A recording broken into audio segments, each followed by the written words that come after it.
পর্যন্ত আসলে বৃষ্টি সবচেয়ে বড় সমস্যা হয়ে দাঁড়িয়েছে প্রার্থীদের জন্য এবং সকাল 11টার পর থেকে এই জায়গাতে প্রচুর পরিমাণে বৃষ্টি হচ্ছে, ফলে ভোটারদের কাছে যেতে কিছুটা বাধা সৃষ্টি হচ্ছে প্রার্থীরা। আমরা এই মুহূর্তে রয়েছি নির্বাচন কমিশন কার্যালয়ে। মূলত সকাল থেকে দফায় দফায় শিক্ষক, শিক্ষার্থী, প্রার্থী অনেকেই এসেছেন এখানে বিভিন্ন দাবি দাওয়া নিয়ে এবং স্মারকলিপি পেশ করছেন।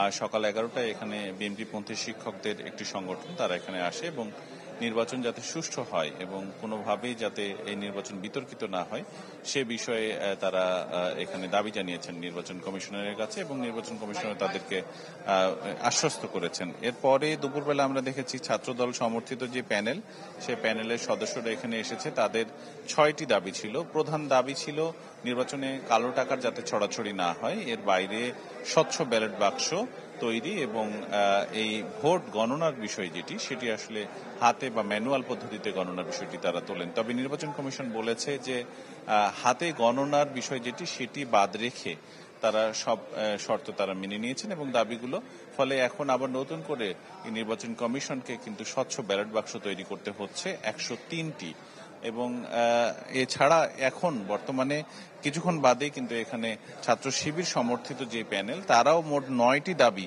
নিয়ে এসেছেন এবং সেই দাবিগুলোর মধ্যে সুষ্ঠু নির্বাচনের জন্য যা যা করণীয়, সংবাদকর্মীদের প্রবেশাধিকার নিশ্চিত করা সহ ভুয়া ভোটার যাতে আটকানো যায় এবং কোনোভাবেই যাতে ভোট কেন্দ্রগুলোতে বিঘ্ন না ঘটে ভোটারদের যাতায়াতে, সবকিছু নিয়ে আসলে তারা 9টি দাবি কিছুক্ষণের মধ্যে নির্বাচন কমিশনের কাছে জানাবেন।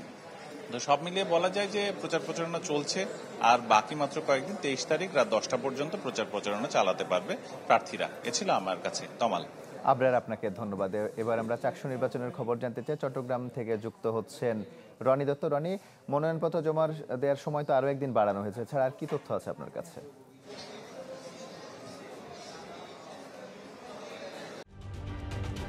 ঢালাইয়ে দৃঢ়তা, নির্মাণে নিশ্চয়তা, প্রিমিয়ার সিমেন্ট, ঢালাইয়ের রাজা।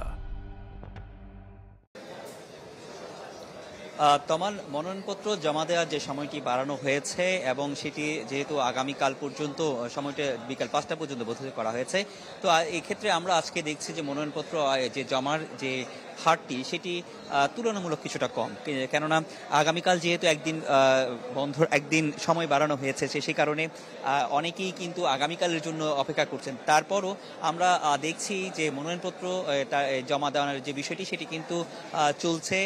অনেক প্রার্থীরা তাদের বন্ধু বা সহকর্মীদের, সহপাঠীদেরকে নিয়ে এসে তারা মনোনয়নপত্র জমা দিচ্ছেন এবং একটা উৎসবমুখর যে পরিবেশ সেটি কিন্তু আসলে সৃষ্টি হয়েছে। এখন পর্যন্ত আমরা আসলে যতটুকু জানতে পেরেছি বিকেল 4টা পর্যন্ত কেন্দ্রীয় যে সংসদ সেখানে মনোনয়নপত্র জমা পড়েছে প্রায় 117টির মতো আজকের দিনে। তো এটি আরও বাড়বে তারা যদি বলছেন, নির্বাচন কমিশনার তারা যেটি বলছেন, যেহেতু আগামীকাল পর্যন্ত বর্ধিত করা হয়েছে এবং আমরা বেশ কয়েকটি ছাত্র সংগঠনের সাথে কথা বলি, তারা বলছে তারা অনেক ক্ষেত্রেই মনোনয়নপত্র জমা দেওয়ার জন্য প্রস্তুত, কিন্তু যদি তাদের সংগঠন থেকে বলে তারা হয়তো সেটা দিয়ে দিবে। তো সেই কারণে এখনো পর্যন্ত আমরা যেটি দেখছি সেই প্রক্রিয়াটি কিন্তু আসলে চলছে এবং যেই হারে আসলে এখানে উৎসব একটি পরিবেশ সৃষ্টি হয়েছে মানুষের মধ্যে বা সেই শিক্ষার্থীদের মধ্যে একটা উৎসব আমেজ সৃষ্টি হয়েছে মনোনয়নপত্রকে এবং ভোটকে কেন্দ্র করে। সেই উৎসব আমেজ আমরা আশা করছি আগামীতেও বজায় থাকবে এবং সকলে সুষ্ঠুভাবে একটা সুন্দরভাবে নির্বাচন অনুষ্ঠিত হবে, সেই প্রত্যাশাটুকু আসলে এখানে করছেন। তো এই ছিল এখানকার সবশেষ অবস্থা। তোমার রনি, আপনাকে ধন্যবাদ। রাকসু এবং চাকসু নির্বাচনের খবর জানাতে যুক্ত হয়েছিলেন আবরার সাহেদ এবং রনি দত্ত।